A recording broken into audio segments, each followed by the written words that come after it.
The chilling urban legend of Bloody Mary has been around for centuries. They say if you speak her name 3 times in front of a mirror, her spirit will appear. Most laugh it off as a silly sleepover dare, but ghost stories often start from a fragment of truth. This is the truth no one ever wanted to face. 17-year-old Lena Ward lived in a quiet town tucked between endless cornfields and an old forest that whispered to anyone passing by. She had deep brown eyes that always looked a little tired, like she had seen something she shouldn't. Her best friend, Macy Quinn, was the wild one. Daring, loud, always hunting for excitement. Then there was Jonas, the sarcastic tech whiz of their trio. He never believed in any paranormal nonsense, but he liked recording their adventures for his YouTube horror channel. Everything began on Halloween night. The air outside carried the cold scent of burning leaves and rain.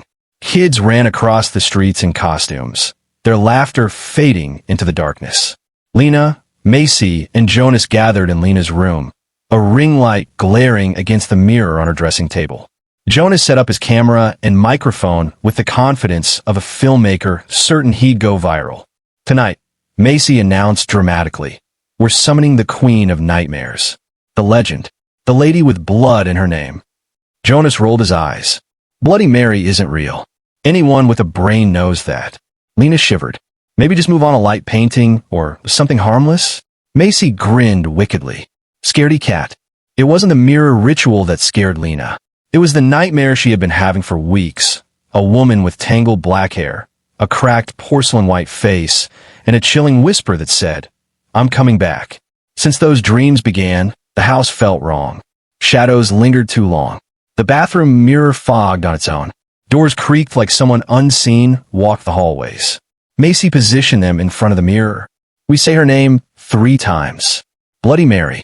Bloody Mary. Bloody Mary." Jonas hit record. "Let's get this over with." They all stared into the mirror. Their reflections stared back, waiting. Nothing. Macy sighed. "See? Total myth." Jonas laughed until the light flickered. The mirror darkened like ink spilling across the glass. A faint handprint appeared. Red. Wet. Dripping. Lena stumbled back. The mirror stayed stained. "That's gotta be fake," Jonas whispered, inspecting his camera. "There's no projector or effect. That's real blood." A slow rasping sound scraped behind the mirror, like fingernails dragging on glass. Macy forced a laugh that trembled. "Okay, prank over." "Who?" The mirror cracked violently. They screamed. Thin strands of hair slithered through the cracks like something pushing from the other side. A woman's whisper filled the room. "You call me back." The lights burst into darkness. When they regained their senses, the mirror was spotless. No crack. No blood. Nothing. Jonas checked his footage. "There's nothing here." Just as freaking out like idiots. Lena's heart hammered. It didn't feel over. Something changed in the air. It felt heavier. Watching.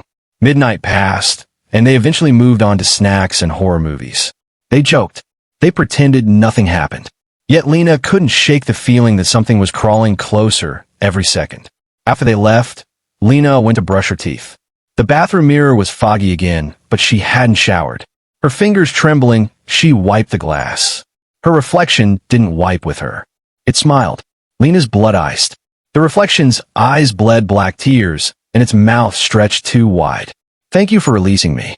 She screamed and ran out. Her parents rushed in, seeing nothing unusual. They blamed stress, lack of sleep, an overactive imagination. Except the reflection was still watching. The days following the ritual grew increasingly dangerous. Mirrors became traps. In school, Lena saw a shadowed woman in every reflection. Her reflection would move a fraction slower. Sometimes its lips mouthed silent words. Soon, Macy noticed too. Her bathroom mirror shattered by itself, cutting her arms.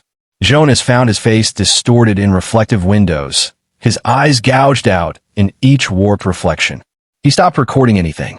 Macy started wearing sunglasses indoors, refusing to look at any reflective surface. Lena taped black paper over every mirror in her house. Her mother removed it, annoyed. "You look beautiful in mirrors," she joked. "Stop being so dramatic." Lena wanted to cry. She wasn't scared of seeing herself. She was scared of seeing her. That night, Lena heard footsteps in her room. Slow, dragging, wet. Her closet mirror glimmered faintly even though the lights were off. The woman stepped out. Tall, gaunt, hair soaked with dark blood, fingernails like shattered glass, a shredded gown clinging to her twisted body. Her voice was jagged like broken glass, scraping through a throat. Did you miss me, little girl? Lena froze. Questions bled through her terror. Why her? Why now? Bloody Mary smiled with rotted teeth. You freed me. I am whole again. You will open the door for the rest of them. The rest, Lena whispered. Mary leaned close, whispering against her ear. Every forgotten girl like me. Murdered. Silenced. Denied their reflection. We will reclaim our beauty. We will reclaim the world. Mary reached toward Lena's face, nails glinting. You are my mirror now. Lena bolted out, screaming. Her parents found nothing again. They searched, called doctors, blamed stress, but nothing can save you from a curse. The three friends researched endlessly. They learned the forgotten truth. Bloody Mary had once been a young woman accused of witchcraft centuries ago. She was tortured, forced to watch herself drown in a mirror reflecting the water she died in. Before her last breath, she cursed every reflective surface to forever show her pain. If summoned, she returned stronger than ever. Maybe we can banish her again, Jonas suggested, trembling. Reverse the ritual. No mirrors, Macy insisted. No speaking her name again. Yet they had no other choice. They gathered candles and holy symbols in an abandoned church. The only mirror was a small handheld one Jonas reluctantly brought. Lena held it, shaking uncontrollably. Mary, we know your story. We know your pain. The mirror fogged with frost. Mary snarled from within the glass. You don't know anything. We're sorry, Lena whispered. The mirror cracked, but didn't break. Macy threw salt in a circle around them. We'll put you to rest. You don't have to hurt anyone anymore. Mary's screams tore through the building. The wind blew violently, even though the windows were closed.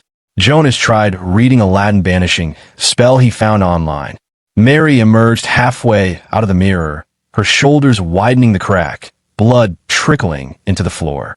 You think a little circle of dust and dead language will stop me? I am reborn. I have been awake for every girl who ever hated her reflection. Her eyes locked on Lena. You freed me, so you will take my place. Mary lunged. Lena held the mirror up like a shield. Mary's face smashed against it. The crack spread like lightning. Her body twisted, drawn back into the shrinking mirror's frame. No, Mary howled. You cannot trap what you set free. Jonas shattered the mirror with a stone. A deafening shriek erupted. Then silence. They collapsed, shaking and breathless. It seemed finished.